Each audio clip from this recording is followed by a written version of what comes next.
Pete Buttigieg is under attack from the left and the right. Whenever someone gets attacked from both extremes, then often he is about to do something right. So, why is everybody ganging up against the former mayor and current transportation secretary? Because he said this. Long-term answer. What about a mileage-based tax? So I think that shows a lot of promise. If we believe in that so-called user pays principle, the idea that part of how we pay for roads is you pay based on how much you drive, the gas tax used to be the obvious way to do it. It's not anymore. So a so-called vehicle miles traveled tax or mileage tax, whatever you want to call it, could be a way to do it. There it is. Because Pete Buttigieg said he is considering a use-based tax where you tax the drivers based on the mileage driven. He is getting slammed by the right and the left. The right, of course, is not going to be highly interested in watching the Biden administration fix the cracking, breaking 19th century US infrastructure. It does not matter how much the country will benefit from it. Their motivation is why make it easy for the Biden administration to take credit when you can do a few things to stop it. The left, once again, is missing the forest for the trees. The left's argument, though it's one rooted at the right place, but delivered without analyzing the details.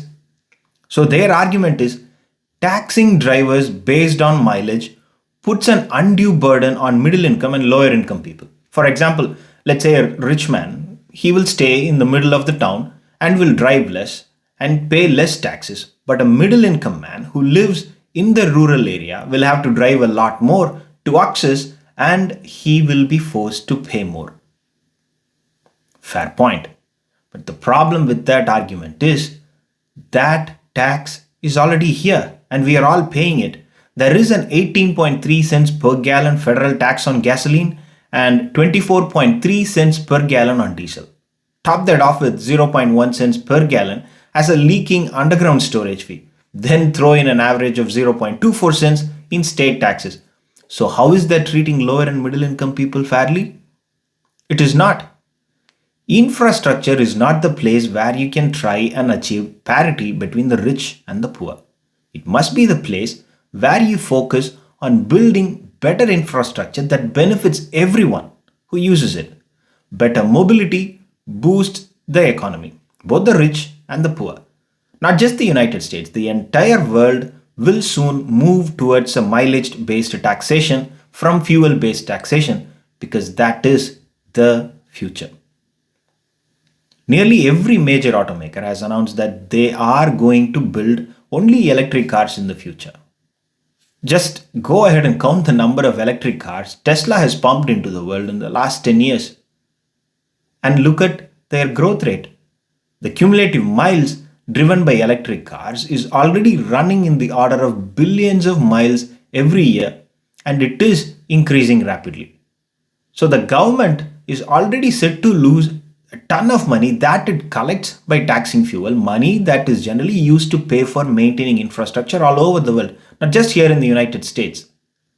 Now, if that money that goes into government pockets and then travels to our roads and bridges is going to vanish sometime in the future, how is the government going to pay for improving the infrastructure and maintaining it? What are the options? Increase income tax? Is that your solution? How is that fair? Taking money from someone who does not drive, pays for a monthly subway ticket, and give it to someone who drives 2 cars? Mileage-based tax is the only way to go. What should be discussed is how that tax treats people who are driving. Is there a way to not unfairly tax someone who is forced to live deep inside a rural area compared to an urban dweller? Is it possible? Should a person driving a Ford pickup truck should pay the same tax as a person driving a Mercedes S-Class? Should a person driving a $1 million supercar pay the same mileage tax as a person driving a $5,000 second-hand car? That is the discussion we should all be having. The question should be how to do this better, not if we should do it. Because believe it or not, that is the only way to go.